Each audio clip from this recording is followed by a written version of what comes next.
লাবণ্য, বদলির কাগজের ওপারে দাঁড়ানো এক বাবার স্বগতোক্তি, কর্মেন্দ্রর কলমে। লাবণ্য, তুই জানিস আমি ভালোই আছি। এই কথাটাই আজকাল সমাজকে বলতে হয়, কারণ দুঃখ দেখালে লোকজন কারণ খোঁজে, আর কারণ পেলেই দোষ চাপায়। ঘর আছে, চাল আছে, তোর পাঠানো টাকায় সংসার চলে, কিন্তু শান্তি ওটা এখন আর বাজারে মেলে না। পাড়ার লোকের চোখে সন্দেহ, কথার কোণে কাটা, একলা মানুষের চারপাশে সবসময়ই প্রশ্নচিহ্ন ঝুলে থাকে।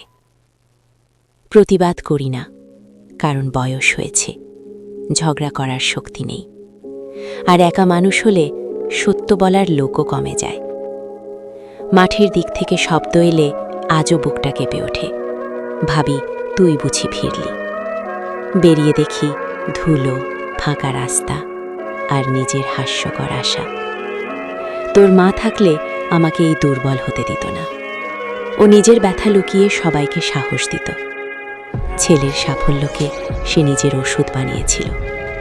আজ শহর সে ওষুধটা নিয়েছে, আমার ভাগে পড়েছে খালি বোতল। কলকাতায় তুই ব্যস্ত, আমি জানি। চাকরি মানে আজকাল দিন নয়, রাতও বন্ধক। ট্রান্সফার লিস্ট, টার্গেট, ফ্ল্যাটের কিস্তি, এসবের ভিড়ে বাবা মার শব্দ দুটো ধীরে ধীরে ছোট হয়ে যায়। মায়ের অসুখে এলি, সে চলে গেল। সমাজ বলল, এই তো নিয়ম, বুড়োরা যায়। কিন্তু কেউ বলে না যে থেকে যায় তার দিনগুলো কত লম্বা হয়। এখন আমি একা। ডাক্তার বলে লোক রাখতে, পাড়ার লোক বলে বৃদ্ধাশ্রম। কেউ বলে না একটু সময় দিলে মানুষ বাঁচে।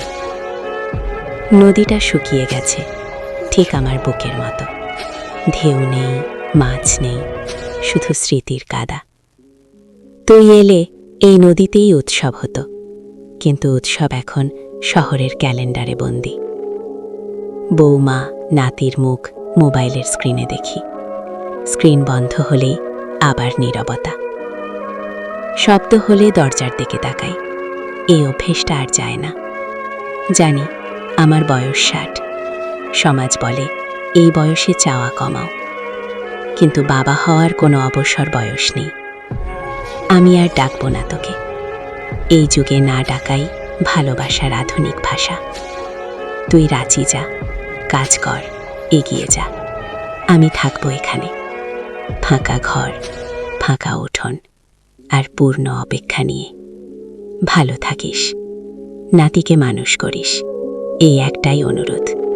কারণ সমাজ বদলায় না সহজে, কিন্তু মানুষ বদলালে একদিন সমাজ